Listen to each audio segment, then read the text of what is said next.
इसके पहले वीडियोस में हमने थप्पा रोटी थप्पा दाल यह पाठ पढ़ा था और आज के वीडियोस में हम पढ़ने वाले हैं पाठ क्रमांक 11 पड़क्कू की सूझ। पड़क्कू की सूझ।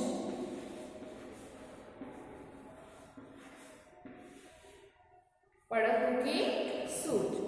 एक पड़क्कू बड़े तेज थे। एक पड़क्कू की सूझ यानी एक जो आदमी है वो बहुत ही होशियार है, बहुत पढ़ाई करते रहता है। तो उसके हिसाब से हम देखते हैं कि वो कैसे कैसे अपनी होशियारी दिखाता है। ठीक है। एक पड़क्कू बड़े तेज थे, तर्कशास्त्र पढ़ते थे। क्या पढ़ते थे पड़क्कू? तर्कशास्त्र पढ़ते थे। जहां न कोई बात वहां भी नई बात गढ़ते थे। जहां न कोई बात हो वहां वे पड़क्कू कोई ना कोई नई बात वहां पे निकालते थे, गढ़ते थे। जहाँ पे कोई बात का किसी बात का कोई मतलब ही ना हो फिर भी वो क्या करते थे? कोई ना कोई नई बात निकालते रहते थे। एक रोज वे पड़े फिक्र में समझ नहीं कुछ पाए। एक रोज वे पड़े फिक्र में समझ नहीं कुछ पाए।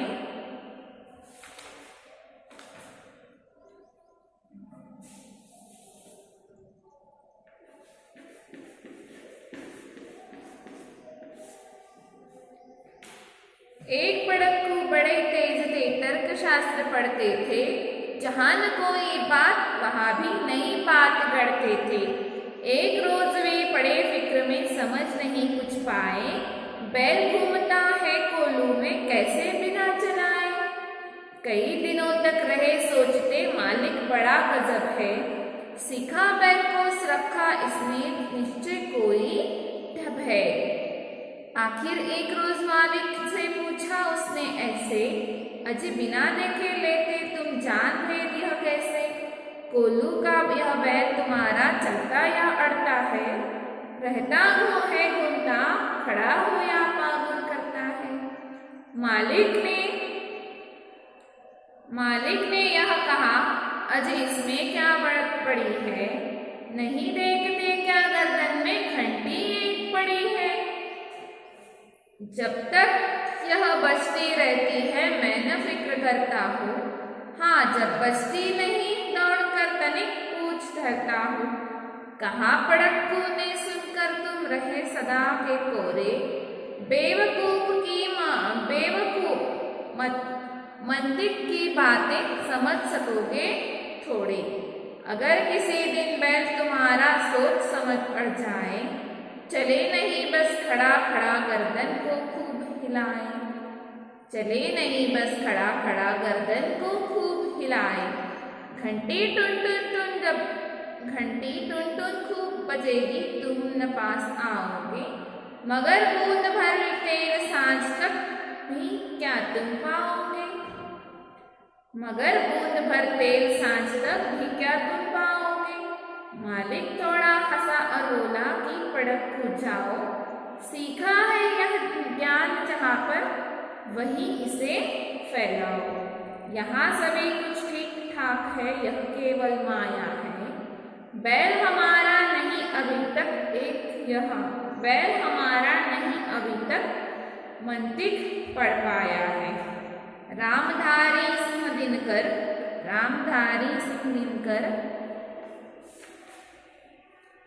कविता में कहानी। ठीक है, तो ये जो कविता है रामधारी सिंह दिनकर की लिखी हुई कविता है। एक पड़क्कू की सूझ। एक पड़क्कू है और वो अपनी हिसाब से कैसे लोगों को होशियारी दिखाता है।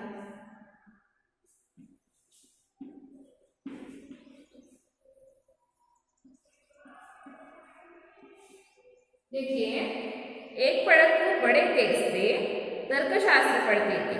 जहाँ न कोई बात वहाँ भी नई बात गढ़ते थे। एक ये जो पड़कू है वो बड़े तेज थे, बड़े होशियार थे। जहाँ बड़े होशियार थे और तर्कशास्त्र पढ़ते थे। तर्क लगाने की वो उनको बहुत ही अच्छा सा अनुभव था। जहाँ ना कोई बात, जहाँ पे कोई बात भी नहीं, वहां पे वो कोई नई बात गढ़ते थे। जहाँ पे किसी बात का कोई मतलब ही ना हो तो वहां पे वो कोई नई बात गढ़ते थे।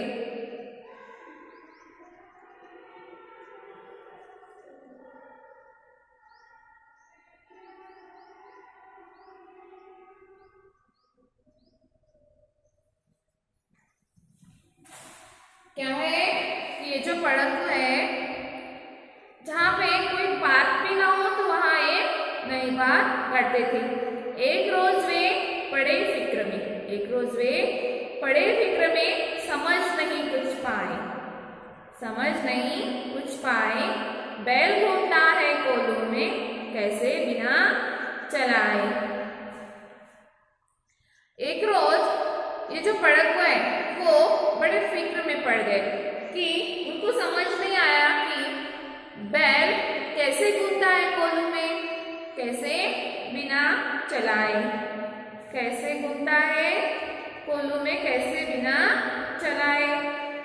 तो कई दिनों तक वह सोचते रहे। मालिक बड़ा गजब है। उन्होंने पड़कू सोचने लगे कि ये बैल का मालिक बड़ा गजब है, बड़ा होशियार है। बैल को इन्होंने सिखा रखा है। बैल को मालिक ने सिखाया है कि कैसे चलना है, कैसे नहीं। निश्चय कोई ठब है, जरूर कोई ना कोई तो निश्चय जरूर है। आखिर एक रोज मालिक से पूछा उसने ऐसे, अजी बिना देखे लेते तुम जान भेद यह कैसे। आखिर ये सोचते एक दिन उस पड़कू ने मालिक को पूछ ही लिया कि तुम बिना देखे यह भेद कैसे जान लेते हो, बैल का भेद कैसे जान लेते हो। तो क्या कोलू का यह बैल तुम्हारा चलता या अड़ता है, रहता है घूमता, खड़ा हो या पागुर करता है। तो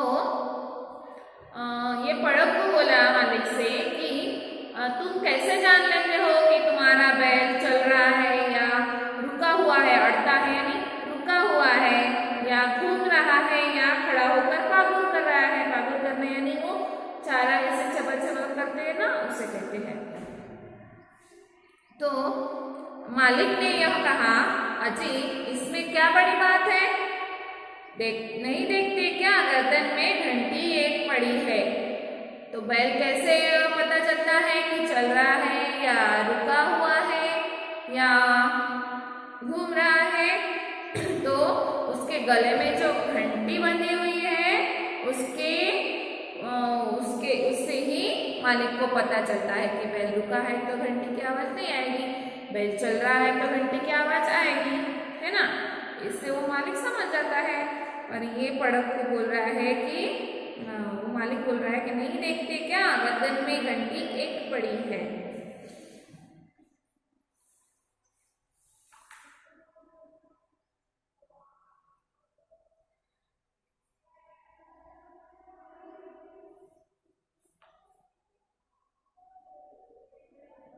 हाँ, तो आगे देखिए, जब तक यह बचती रहती है मैं न फिक्र करता हूँ, हाँ जब बचती नहीं दौड़कर तनिक पूछ करता हूँ। मालिक ने कहा जब तक ये बैल के गले में जो घंटी है, जब तक ये बचती रहती है तब तक मैं फिक्र नहीं करता हूँ। और जब बचती नहीं, जब वो घंटी का आवाज नहीं आता, तब मैं दौड़कर तनिक पूछ पकड़ लेता हूँ। क्या करता हूँ, बैल की पूंछ धरता हूँ। पूंछ धरने के बाद वो फिर से चलने लगता है। कहा पड़कू ने सुनकर तुम रहे सदा के कोरे, बेवकूफ मंतिक की बातें समझ सकोगे थोड़े। मालिक ने कहा पड़कू को, तुम रहे सदा के कोरे, बेवकूफ मंतिक की बातें समझ सकोगे थोड़े। मालिक ने कहा तुम पढ़े हो फिर भी बेवकूफ ही हो। ये जो मन की बातें हैं ये तुम समझ सकोगे थोड़े, समझ नहीं पाओगे। अगर किसी दिन बैल तुम्हारा सोच समझ अड़ जाए, चले नहीं बस खड़ा खड़ा गर्दन को खूब हिलाए।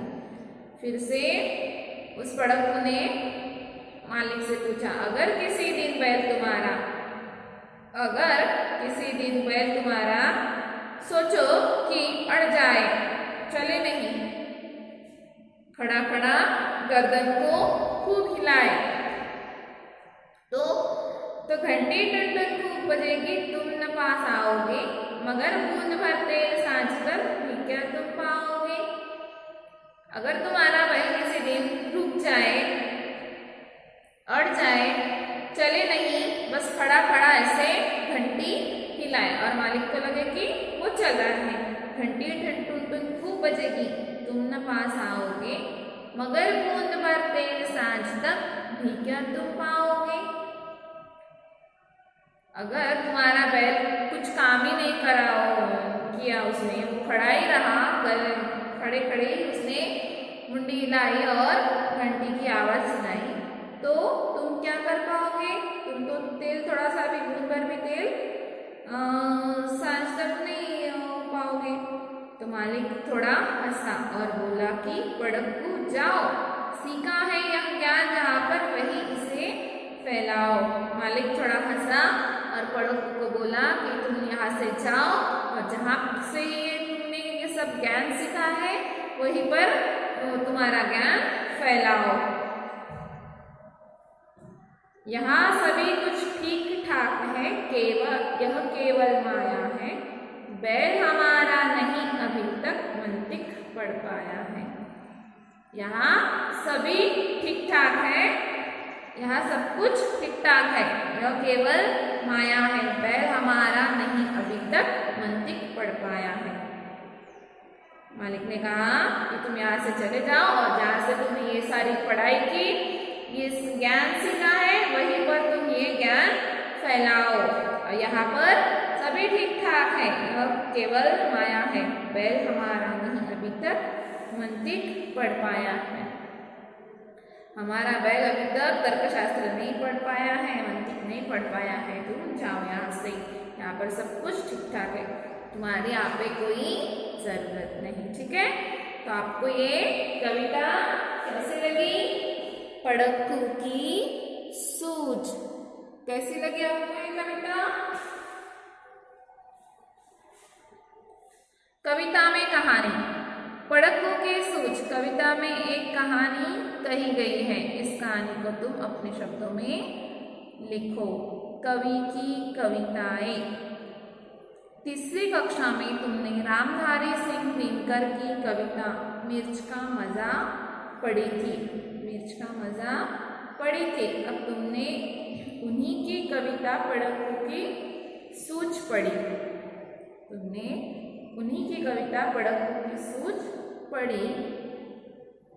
दोनों में से कौन सी कविता पढ़कर तुम्हें ज्यादा मजा आया? दोनों में से कौन सी कविता पढ़कर तुम्हें ज्यादा मजा आया? चाहो तो तीसरी की किताब फिर से देख सकते हो, या फिर तुम्हें काबुली वाला ज्यादा अच्छा लगा या पड़कू।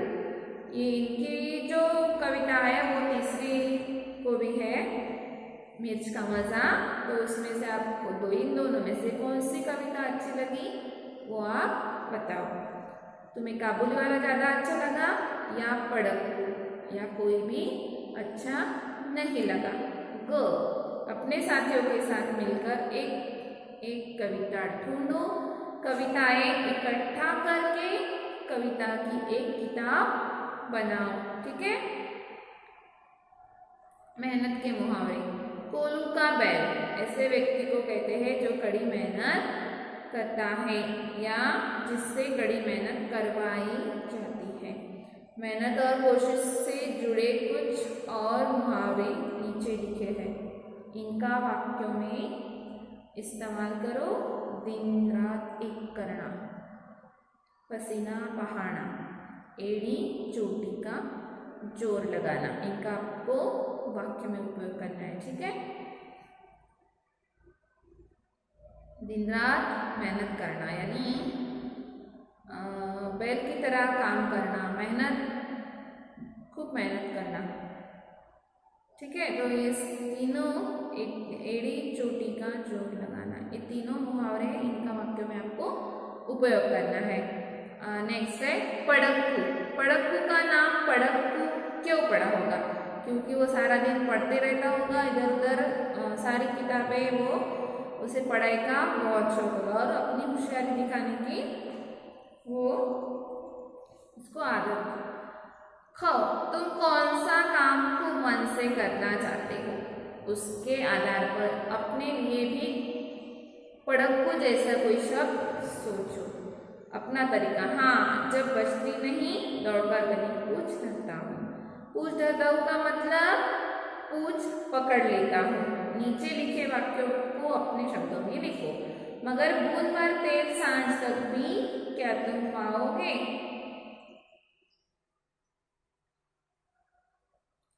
बैल हमारा नहीं अभी तक मंतिक पढ़ पाया है। सीखा बैल को, रखा इसने निश्चय कोई ठग है। जहाँ न कोई बात, वहाँ भी नहीं बात करते हैं। ठीक है, आज के लिए आपको इतना ही। नेक्स्ट लेसन में हम ये स्वाध्याय पेज का 95 पेज का फिर से लेंगे। ओके, तो इतना होमवर्क आप पेज नंबर 94 कर लेना।